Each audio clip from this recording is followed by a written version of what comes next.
Christ alone, my hope is found. He is my light, my strength, my song. Efesios 5, 21. Pero para entender el texto, el versículo del día de hoy, debemos leerlo en todo su contexto. Y antes de leerles el texto del día de hoy, me parece que algo que va a traer fuerza al estudio. Hoy vamos a estar hablando acerca de sometidos a la guía del Espíritu Santo. Y para más o menos entender lo que significa estar sometidos a Dios, si hay un lema que expresa el rumbo que recorre el hombre cuando no tiene una base clara sobre la cual soportar su vida, es decir, una base que indique qué pensar, qué creer, cómo vivir, cómo actuar, ese lema lo encontramos claramente en el libro de los Jueces, en el Antiguo Testamento. Jueces 21-25 dice: en estos días no había rey en Israel, cada uno hacía lo que bien le parecía. Y el libro de Jueces retrata a una sociedad que no tiene a quién sujetarse y por eso se desenfrena. Debemos entender algo: el hombre, si no tiene quien lo regule, tenderá siempre en su naturaleza pecaminosa a desenfrenarse. El libro de los Jueces nos narra una época decadente en Israel. Murió Moisés, luego lo sucedió Josué, pero lamentablemente Josué al morir no dejó a alguien que lo sucediera a él. Y comienza una época donde son los jueces los que empiezan a gobernar momentáneamente al país. Pero esto no funciona, porque cada vez que el juez muere, se desenfrena la ciudad, cae nuevamente en juicios de Dios, viene su enemigo y lo toma, y en ese momento tan paupérrimo, ellos vuelven a clamar a Dios, Dios les vuelve a levantar un juez y comienza este ciclo que muchos han llamado un círculo vicioso, pero no creo que sea un círculo vicioso. Por no tener base sobre la cual fundamentar sus vidas, que era la palabra de Dios, la gente en el tiempo de los jueces olvidó la palabra de Dios. Y eso sucedió no de gratis. Los padres no habían enseñado la ley de Dios a sus hijos y se levantó una generación sin temor a Dios. Miren el importante papel de los padres sobre los hijos. Miren lo terrible que pasa cuando se desconectan las generaciones en cuanto a la fe. Muchos se concentran en resaltar precisamente este hecho de que los padres no crearon principios de temor de Dios a sus descendientes, y por eso se levantó una descendencia tan terrible como la de los jueces. Y sencillamente se enfocan en que el Señor levantó paladines que los defendieran. Pero no es la intención del libro de Jueces. La intención del libro de Jueces no es mostrar un poco de héroes de la fe, donde los cuales se encuentra Sansón, Jefté. No, el objetivo del libro de los Jueces es precisamente mostrar el peligro que hay de olvidar la palabra de Dios y levantar una generación que no ve a Dios como su rey. La narración de este libro es una espiral de decadencia. O sea, cada vez bajaban más, bajaban más, bajaban más.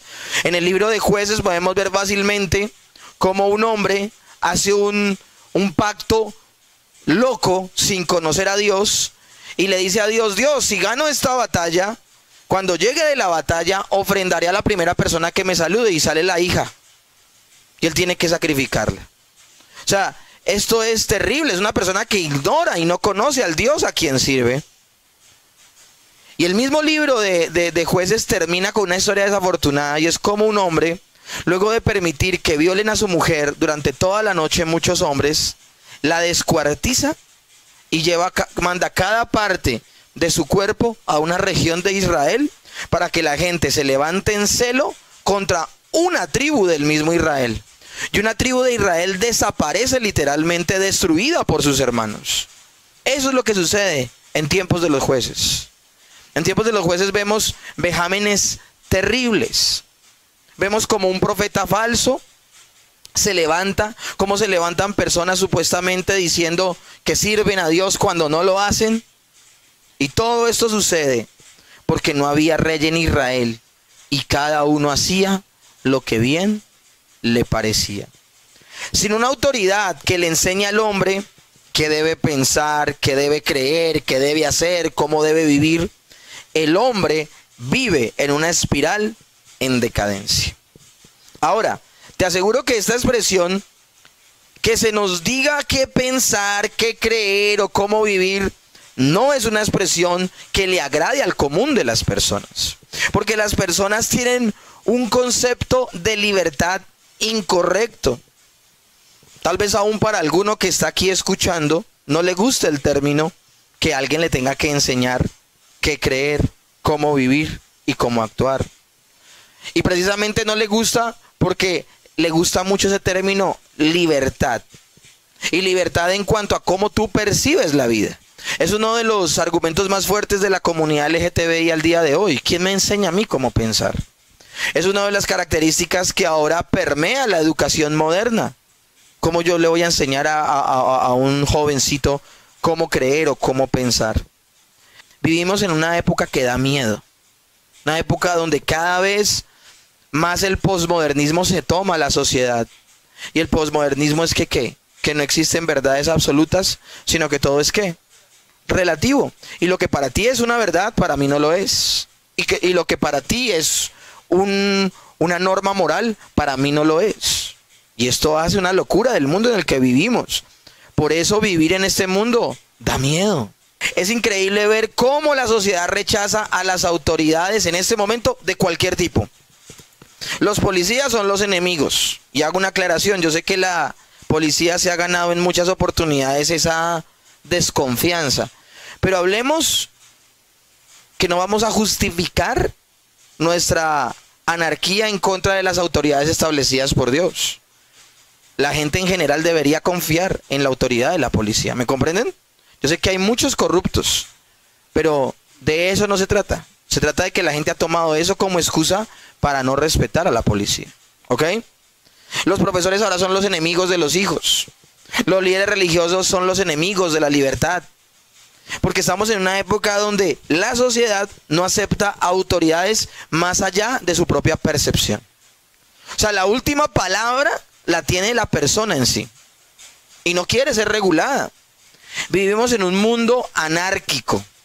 El término anarquía viene de a, que significa no, y arche, que significa autoridad.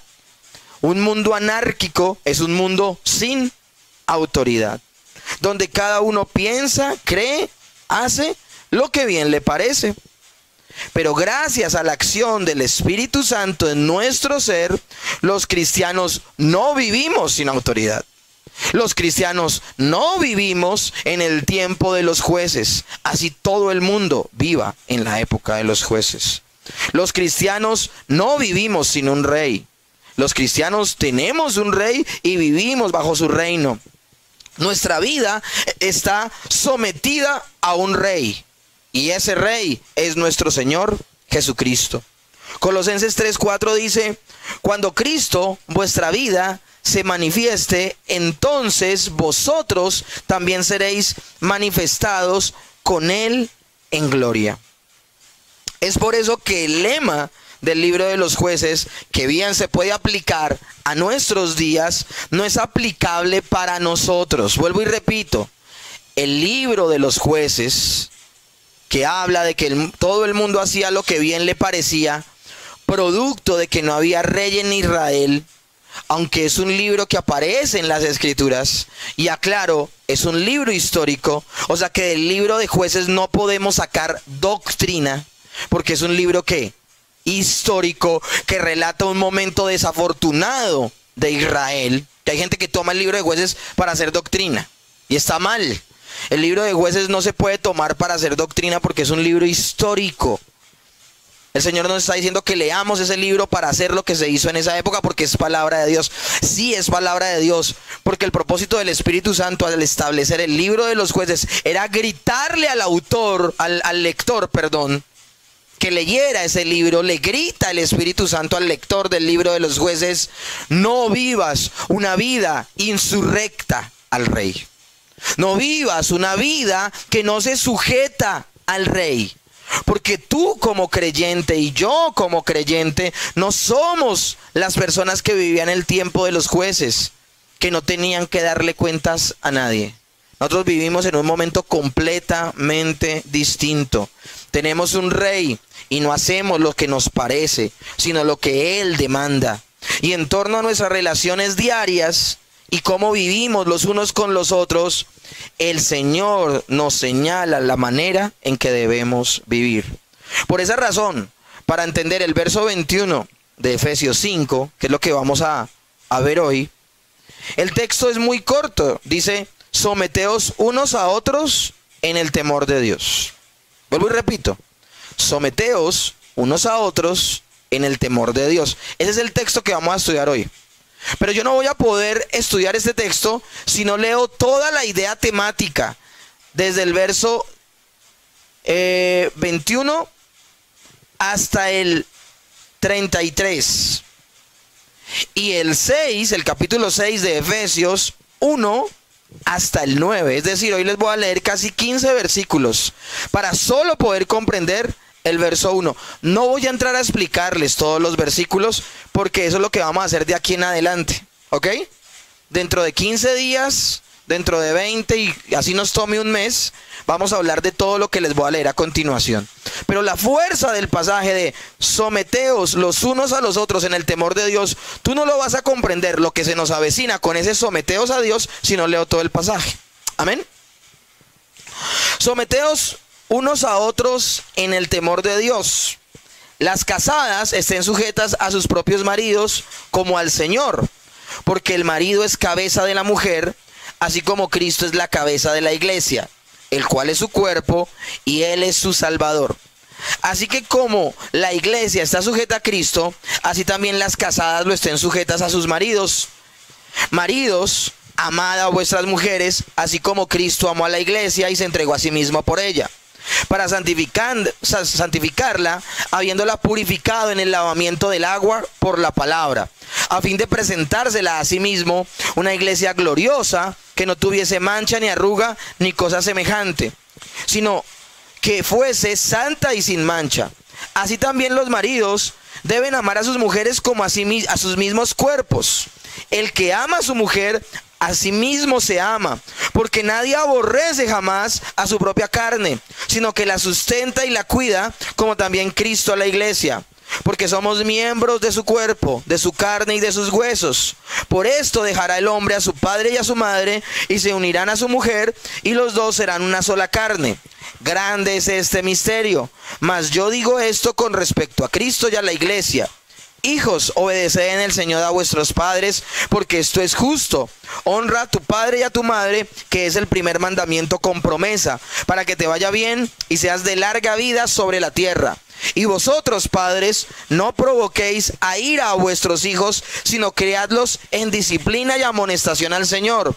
Siervos, obedecer a vuestros amos terrenales con temor y temblor, con sencillez de vuestro corazón, como a Cristo, no sirviendo al ojo como quien quiere agradar a los hombres, sino como siervos de Cristo de corazón, haciendo la voluntad de Dios, sirviendo de buena voluntad como al Señor y no a los hombres, sabiendo que el bien que cada uno hiciere, ese recibirá del Señor, sea siervo o libre.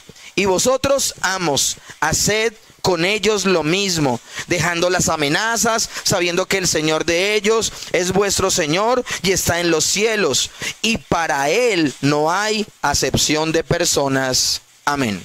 Si ustedes se dan cuenta, acabo de leer un texto donde habla de la relación entre el esposo y la esposa, entre los hijos y los padres, entre los amos y sus dueños, en un contexto donde había todavía esclavitud, donde podemos hablar ahora de la relación entre los jefes y los empleados. Estamos viendo donde se está retratando las relaciones interpersonales de manera maravillosa.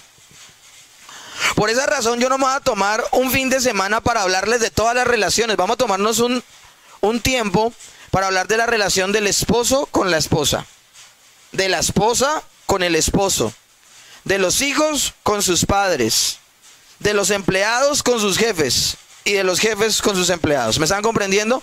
Vamos a tomar un fin de semana para hablar de cada una de esas relaciones, porque uno leyéndolo a grosso modo puede perder muchas cosas. Pero volvamos al texto que vamos a estudiar hoy, porque hoy no vamos a hablar de ninguna de ellos. Hoy vamos a hablar es lo general. Someteos unos a otros en el temor de Dios. O sea que habla de un sometimiento que bilateral. Si somos creyentes, la sujeción es bilateral. Yo me sujeto a mi hermano, pero mi hermano se sujeta a mí. Pero por una sencilla razón, porque ambos estamos sujetos ¿a quién? A Cristo. Una indicación imposible de vivir para el hombre natural. Ese es el primer punto que vamos a desarrollar hoy. Hay gente que toma esta sección de Efesios y la vuelve solo práctica. Y como les he leído, esta sección no surge del vacío. Tiene un contexto que la antecede y que permite llegar a un punto en el que indica el apóstol Pablo que la práctica de la vida cristiana se soporta sobre una gran base de doctrina. Escúchenme bien, lo que vamos a ver a continuación, desde el verso 21 del capítulo 5 de Efesios, es la práctica cristiana. Cómo la esposa se debe comportar como en el esposo con la esposa, como los hijos con los padres, como los padres con los hijos, como los empleados con su jefe, como los jefes con su empleado. ¿Ok? Es una parte práctica. Pero es imposible hablar de la práctica cristiana si no hay una base doctrinal fuerte. ¿Me comprenden?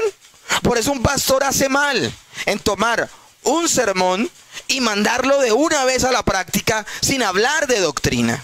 ¿Qué es lo que sucede casi siempre en las iglesias el día domingo?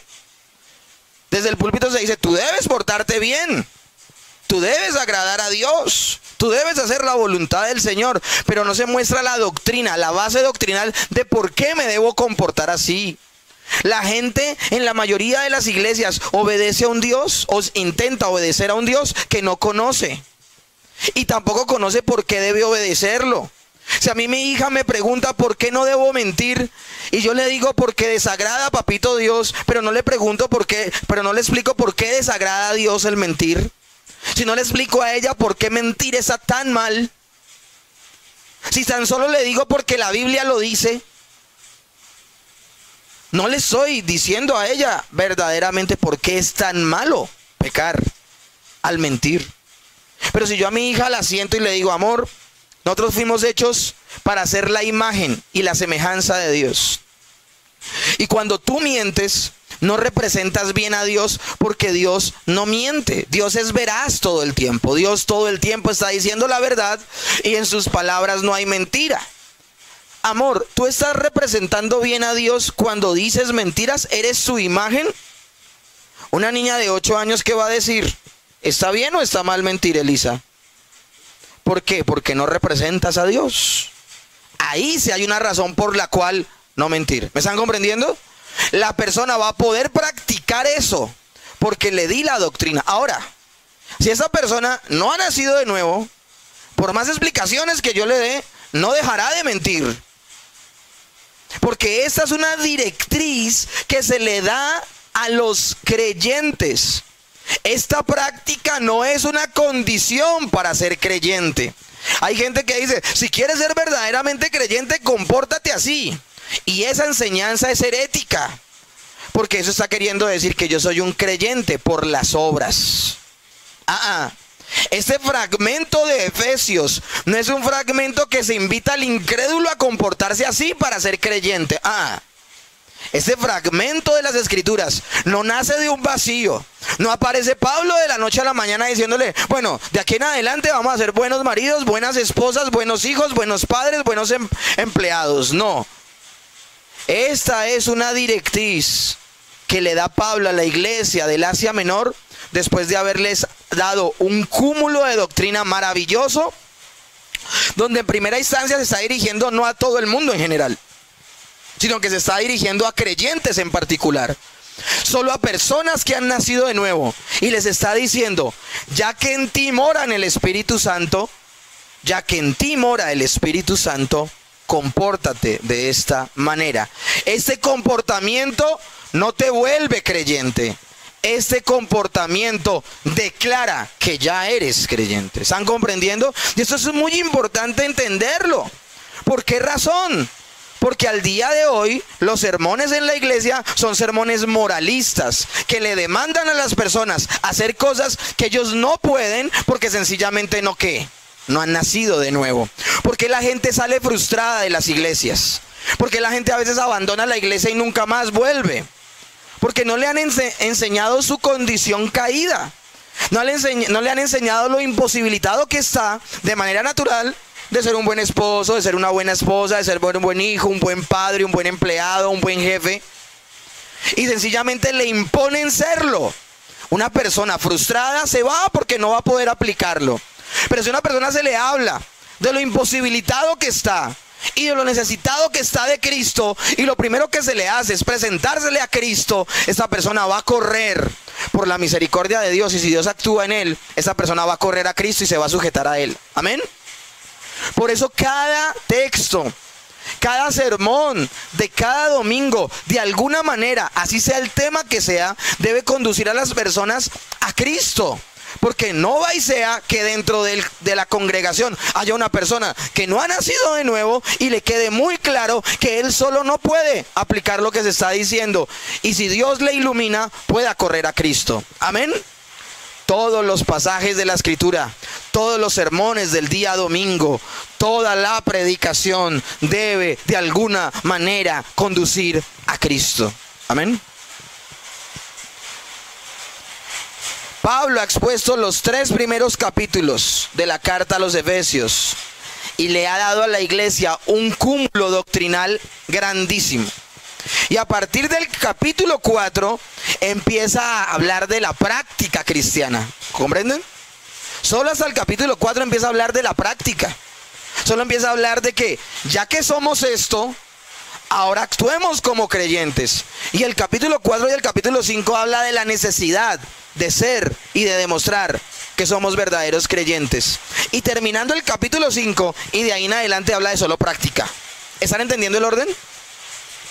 Si no hay ese orden, será terrible la consecuencia.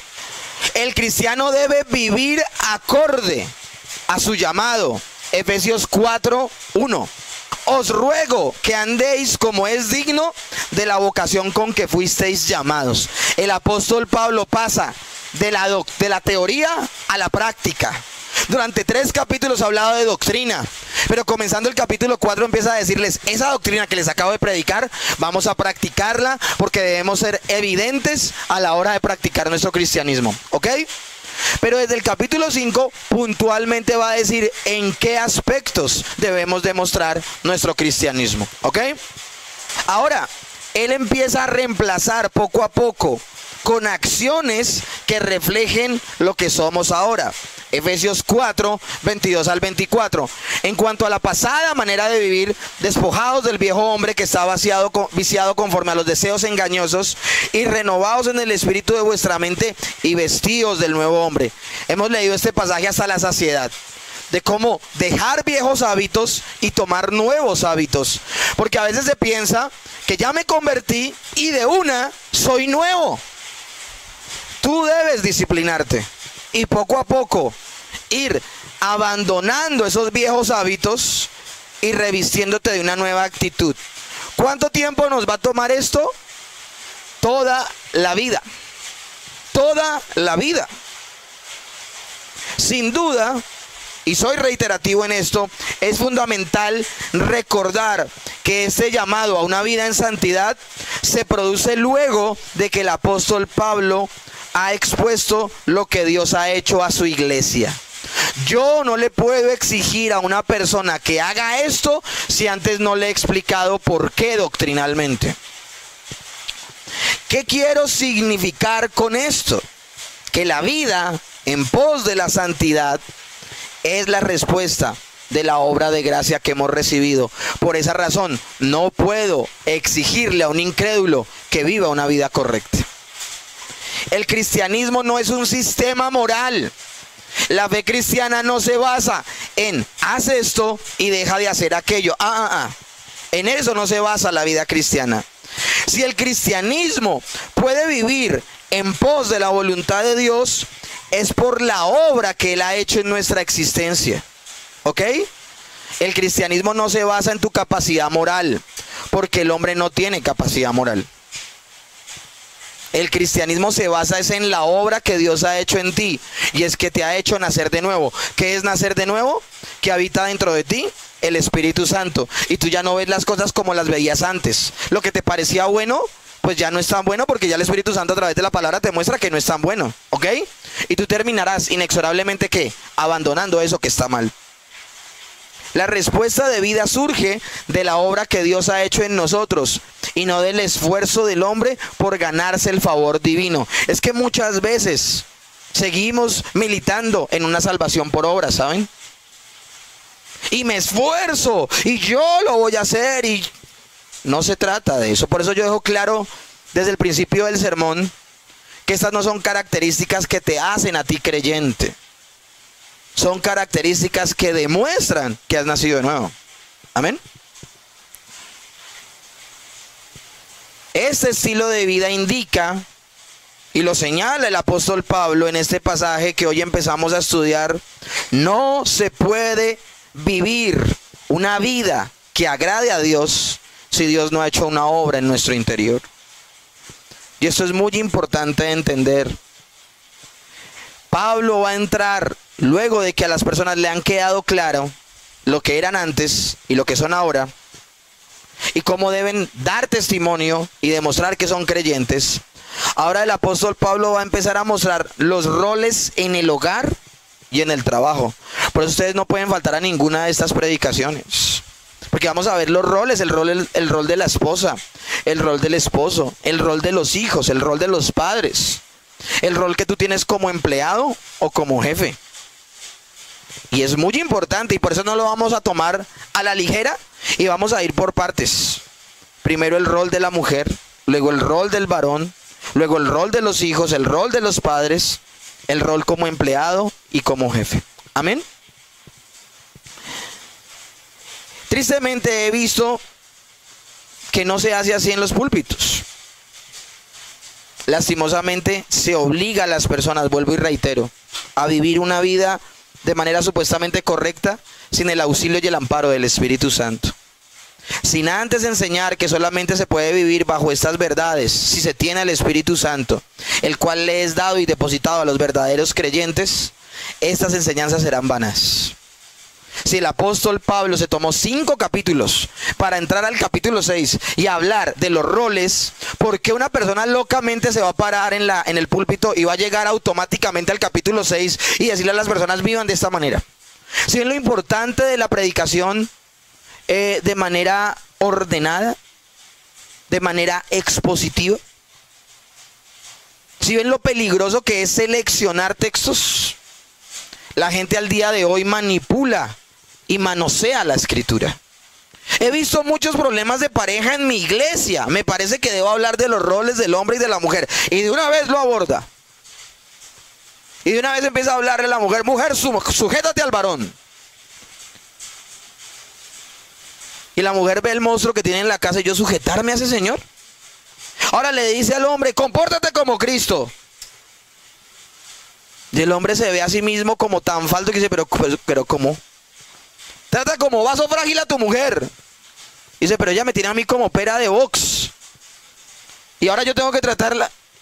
Y la persona va a tener un choque y va a tener un cortocircuito, porque antes no se le ha explicado qué es, si es que lo es.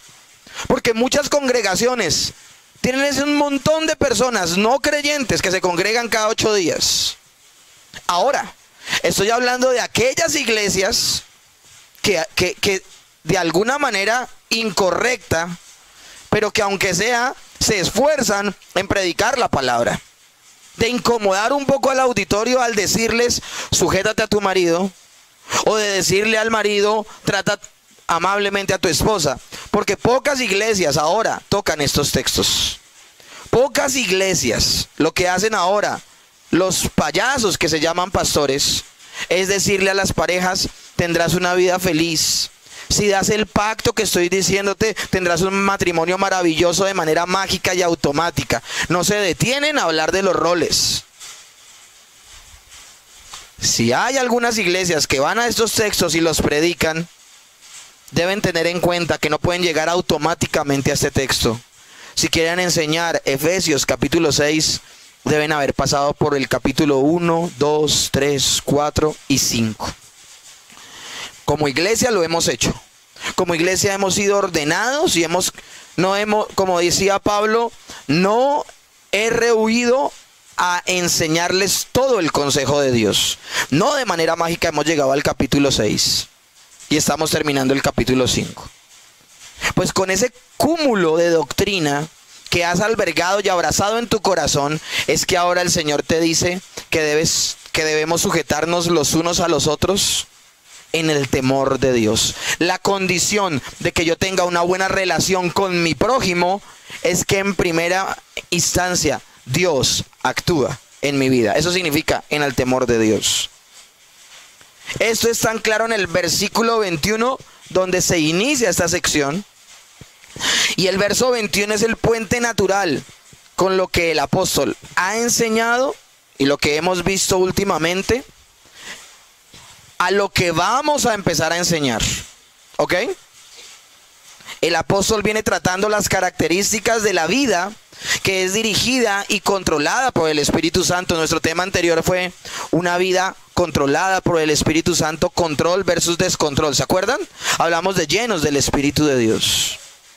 Y hablábamos del control versus el descontrol. Y el texto que usamos fue: no os embriaguéis con vino en lo cual hay disolución, sino antes bien sed llenos del Espíritu Santo. Nuevamente una diferencia. Miren cómo el apóstol Pablo no entra diciéndote sujétate a tu marido, sino en principio le está diciendo sujétate al Espíritu Santo de Dios. Por eso el verso de transición de hoy va a ser eso precisamente. ¿Qué significa sujetarse al Espíritu Santo? Y como expusimos, esta frase, sed llenos del Espíritu, indica el control del Espíritu Santo en la vida de la persona. De allí que siga una serie de participios presentes. Y te voy a explicar esto de participio. Es decir, expresiones que denotan capacidad de realizar la acción que se expresa.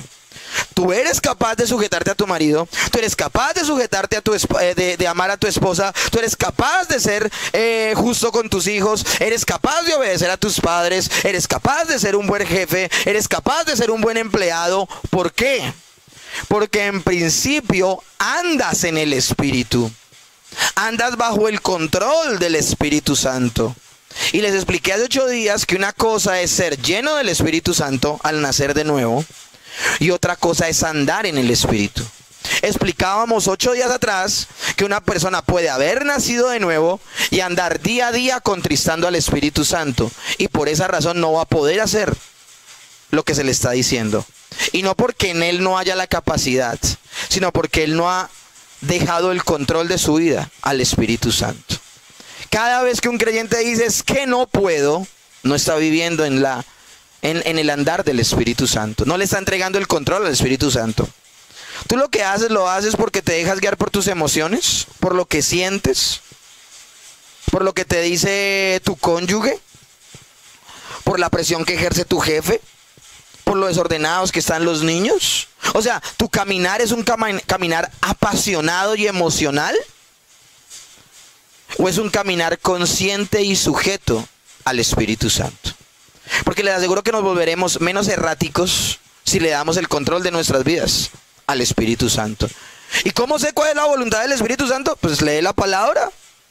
Nuestro caminar debe ser conforme a la Escritura, no conforme a lo que yo pienso o a lo que yo creo. Y ahí llega como anillo al dedo que tenemos un rey. Puedo ser una persona que ha nacido de nuevo, pero en mi estilo de vida y práctica vivir como en el tiempo de los jueces. Hago lo que a mí bien me parece. Podemos ser incongruentes. Podemos estar viviendo la época del Pentecostés, porque el Espíritu Santo vino a morar permanentemente en mi vida, pero puedo seguir viviendo en una época como la de los jueces. Aunque el Espíritu Santo habita en mi vida, vivo como se me pega la gana. Porque una cosa es estar llenos del Espíritu Santo, que es nacer de nuevo, y otra cosa es andar en el Espíritu, y es que con cada decisión que tomo en mi vida, hago la voluntad de Dios. ¿Puede un creyente en el que habita el Espíritu Santo oponerse a la obra del Espíritu Santo en su vida? Sí. Por eso la Biblia habla de no contristar al Espíritu Santo. Por eso la Biblia habla de no apagar el Espíritu. Y cuando habla de no apagar el Espíritu, no está hablando de que no se vaya el Espíritu Santo no se va a ir. Porque el texto no dice, y no eches fuera al Espíritu Santo, sino dice, no apagues el Espíritu. Porque la fuerte llama del Espíritu Santo en tu interior se puede apagar por tu desobediencia. Por andar tú como a ti te parece, se puede apagar la llama del Espíritu. Eso no quiere decir que el Espíritu deja de morar en ti, sigue morando en ti. Y la llama se va a avivar en el momento que te vuelvas a alimentar de la palabra, vuelvas a obedecer esa palabra y vuelvas a tomarte en serio la voz de Dios. Amén. El Espíritu Santo no se va a ir, pero olvidémonos de que podemos vivir vidas andando en el Espíritu si no hacemos nuestra parte. Recuerden que la vida en santidad es una obra sinérgica. Una parte la hace Dios y otra parte, ¿quién la hace? El creyente.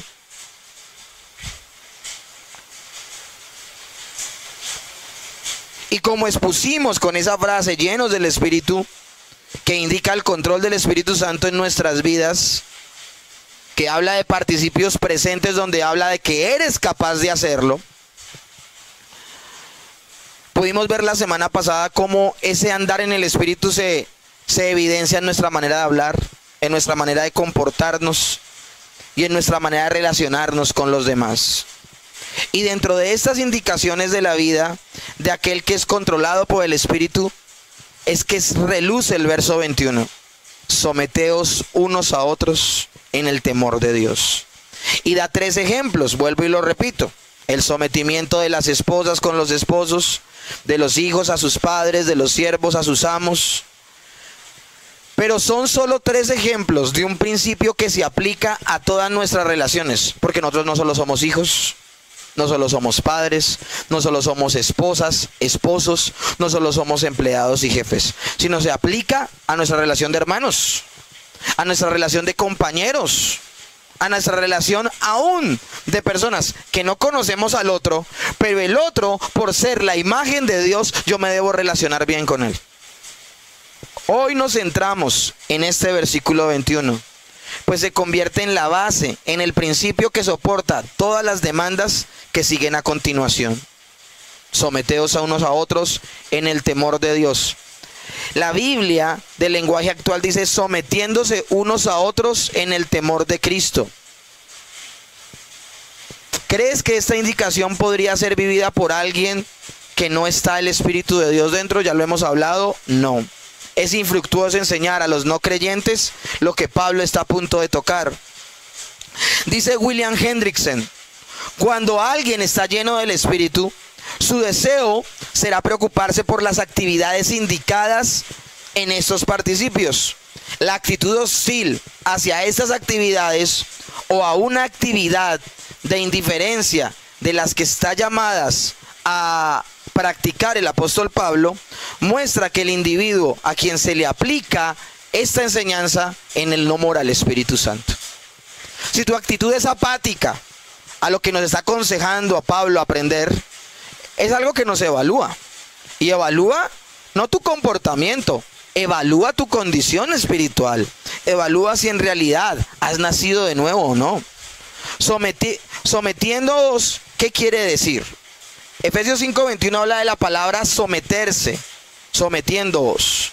La palabra que utiliza el apóstol Pablo literalmente indica colocarse bajo el mando o autoridad de otro. Es una palabra netamente militar.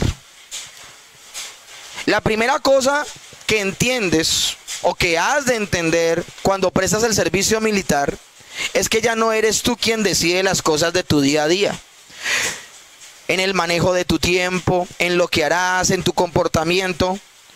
El recluta nuevo rápidamente debe entender que está sometido a la autoridad de otro. Ahora, debo señalar una diferencia entre el sometimiento que el apóstol Pablo está hablando aquí y el sometimiento militar. En el sometimiento militar tú estás obligado a obedecer, mientras que el sometimiento que Pablo demanda como tú has nacido de nuevo, surge de la voluntad del creyente de hacerlo. O sea, es un sometimiento ¿qué? Voluntario. No es forzado. No es como el que se entiende en el servicio militar.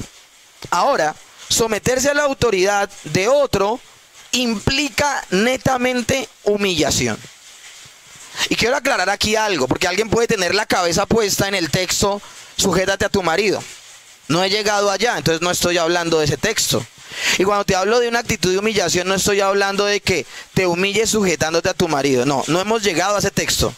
Estamos todavía en el texto, someteos unos a otros en el temor de Dios. Amén. No he llegado todavía a eso. Pero es que puede suceder de que alguien esté tentado a pensar en ese texto, pero estamos en este, ¿ok? Entonces, cuando hablamos de la palabra sujetarse o someterse, habla de humillación. Estamos hablando de humillarnos en principio ¿a quién? A Dios. Estamos hablando de sujeción a Dios. Y el apóstol Pablo ya ha indicado que este es un principio fundamental en las relaciones cristianas. Efesios 4, del 1 al 2 dice: yo pues, preso en el Señor, os ruego que andéis dignos de la vocación con que fuisteis llamados, con toda humildad y mansedumbre, soportándonos con paciencia los unos a los otros en amor. Cuando yo me sujeto al Señor en amor, va a ser más fácil que me sujete a los demás. Amén. Y nuestro Señor Jesucristo nos deja un ejemplo de verdad, y Pablo lo toma para aplicarlo a la iglesia. Miren la manera en que el Señor se sujetó al Padre. Filipenses 2, del 3 al 8. Nada hagáis por contienda o por vanagloria, antes bien con humildad, estimando cada uno a los demás como superiores a sí mismos, no mirando cada uno por lo suyo propio, sino cada cual también por lo del otro. Haya pues en vosotros ese sentir que hubo en Cristo Jesús, el cual, siendo en forma de Dios, no estimó el ser igual a Dios como cosa a la cual hay que aferrarse, sino que se despojó a sí mismo, tomando una forma de siervo, hecho semejante a los hombres, y estando en la condición de hombre, se humilló hasta lo sumo a sí mismo, haciéndose obediente, lo que implica sometimiento y muerte de cruz. Sometimiento no es debilidad o inferioridad. Sometimiento es ser cada vez más como Cristo. Cuando la Biblia dice: no os conforméis a este siglo, sino transformaos por medio de la renovación de vuestro entendimiento, tú debes no tomar la forma de lo que la gente del mundo piensa con la palabra someterse. Y la gente del mundo, cuando escucha la palabra someterse, la compara o la hace similar a debilidad o inferioridad. Por eso la gente dice: es que yo no le voy a dar papaya, no le voy a poner en bandejita de plata. Cuando la palabra dice transformados por medio de la renovación de vuestro entendimiento, el Señor nos está invitando a ver el sometimiento como lo ve Dios. Y Dios lo ve como ser cada vez más como Cristo. Cuando una esposa se somete a la autoridad de su esposo, no es que sea una boba, sino que su carácter es más como el de Cristo.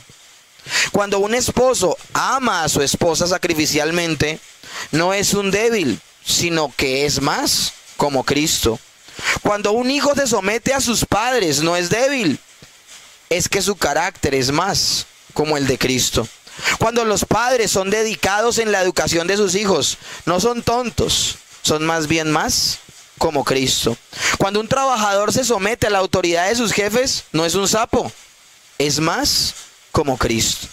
Y cuando un jefe es justo, no a su subalterno, no es que esté demostrando debilidad o flaqueza, no es que esté cediendo a las peticiones de sus subordinados, sino que cada vez es más como Cristo. Jesucristo, siendo el Señor de gloria, se humilló, se sometió a la voluntad de su Padre y fue autor de nuestra salvación. ¿Por qué el diablo pensó que había ganado al morir Jesús? ¿Por qué? ¿Por qué los fariseos pensaron que habían ganado cuando supuestamente ellos mataron a Jesús? Porque nadie mató a Jesús. Recuerden que Jesús no podía morir porque él no había pecado. Y la muerte es solamente un castigo a los que han ¿qué? Pecado. Técnicamente Jesús no podía morir. Así se le acabara la última gota de sangre, él no podía morir. Por eso la Biblia dice que Él entregó su espíritu. Por eso la Biblia dice que Él expiró. Pero Él no usa la palabra muerte. ¿Saben por qué? Porque Él entregó su vida. Nadie se la arrebató. No se le arrebató su organismo débil. No se le arrebató el que le enterró la lanza en el costado. No se le arrebató el que le clavó las manos. No se le arrebató el que latigó su espalda. No se le arrebató el que lo golpeó y le puso la corona de espinas. No se le arrebataron los fariseos ni los soldados romanos. Él la entregó. Él voluntariamente se sujetó. ¿Por qué toda la gente pensó? Todos los enemigos de Jesús pensaron haberle ganado. Porque nunca se vio la muerte de una persona como la victoria. Tú ves una película y si al final el bueno muere, quedas triste. ¿Por qué? Porque uno siempre quiere que viva. Pero para el plan de nuestro Padre Celestial, la muerte era la única manera y era el único camino a la victoria. Tan así fue que ni el mismo Satanás lo entendió. ¿Quieres ganar? ¿Quieres ver a Dios entronado en tu hogar? Sujétate a la voluntad de Dios. El mundo nos habla todo el tiempo: no nos dejemos, no nos dejemos, no nos dejemos. Pero es que el plan de Dios es otro. El plan de Dios es otro. Sumisión no significa inferioridad, sino el reconocimiento de un orden establecido por Dios. Decía Lutero: he dicho muchas veces que debemos distinguir claramente entre estos dos, el oficio y la persona. El hombre que se llama Hans o Martín es un hombre muy diferente del que llaman elector, doctor o predicador. Aquí tenemos dos personas diferentes en un mismo hombre.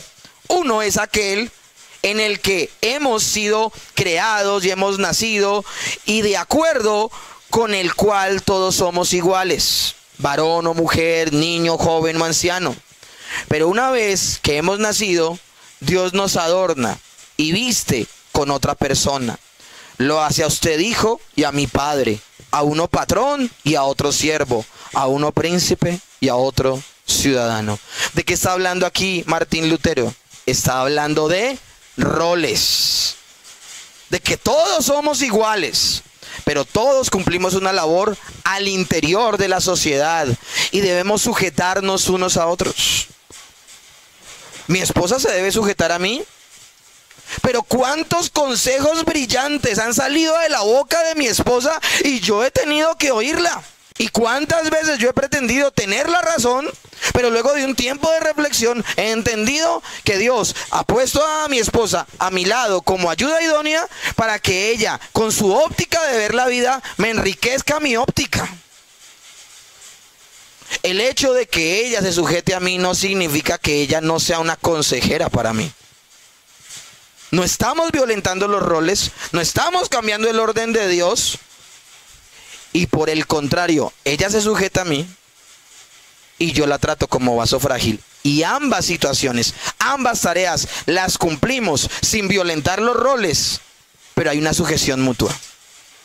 Esposos y esposas, padres e hijos, amos y siervos tienen la misma dignidad como seres semejantes a Dios, pero funciones diferentes dadas por Dios. El esposo, los padres y los jefes han sido investidos con una autoridad a la cual otros deben someterse. Entonces aquí viene la pregunta del millón. ¿Cómo se manifiesta o cómo se expresa dicha sumisión o sometimiento? ¿Cómo? A través de la obediencia. El Señor Jesucristo dijo en Juan 12:49: yo no he hablado por mi propia cuenta. El Padre que me envió, Él me dio mandamiento de lo que he de decir y de lo que he de hablar. El apóstol Pablo, al colocar el ejemplo de nuestro Señor Jesucristo en torno a las relaciones, dice lo siguiente en Filipenses 2:8-9. Y estando en la condición de hombre, se humilló a sí mismo, haciéndose obediente hasta la muerte y muerte de cruz. Y después nos manda a hacer lo mismo a nosotros, ser obedientes en torno a nuestras relaciones. Por tanto, amados míos, como siempre habéis obedecido, no como en mi presencia solamente, sino mucho ahora más en mi ausencia, ocupados en vuestra salvación con temor y temblor. El apóstol Pedro también lo ilustra. Esta verdad, la obediencia que expresa el sometimiento con Sara a su esposo Abraham. Primera de Pedro 3:1 dice: asimismo vosotras mujeres, estad sujetas a vuestros maridos, para que también lo que creéis a la palabra de Dios sean ganados sin palabra por la conducta de sus esposas. Y también primera de Pedro 3:6 dice: como Sara obedecía a Abraham, llamándole Señor, de la cual vosotras habéis venido a ser hijas, si hacéis el bien, sin temer ninguna amenaza. Sara estaba sujeta a Abraham, y esto se expresa en su obediencia y en un muy importante señalamiento de un pasaje que Pedro toma para validar esa actitud de Sara. Miren lo que dice Génesis 18:12, cuando le dan la noticia de que va a tener a Isaac. Se rió pues Sara entre sí diciendo: después de que he envejecido tendré deleite, siendo también mi señor ya viejo. ¿Y saben qué es lo maravilloso de este pasaje? Lo maravilloso de este pasaje es que esto no lo dice verbalmente Sara, sino que lo está diciendo ¿en dónde? ¿En dónde? En su mente, y en su pensamiento. ¿En qué posición tenía Abraham? ¿Están entendiendo a lo que voy? No era algo de dientes para afuera. Ella se ríe y dice: pero yo cómo voy a quedar embarazada si ya soy vieja. Y aún mi Señor, miren en la mente tú eres lo que eres. Alguien decía: tú eres lo que eres en lo secreto, el resto es reputación. Y tú puedes mostrar por fuera mucha sujeción, pero por dentro, ¿y este quién se cree? ¿Y este que no sé qué? ¿Y este sí sé más? Pero en la mente de Sara, ¿cómo hablaba Sara de Abraham? Pero ahora escúchenme bien, Abraham también hacía su parte.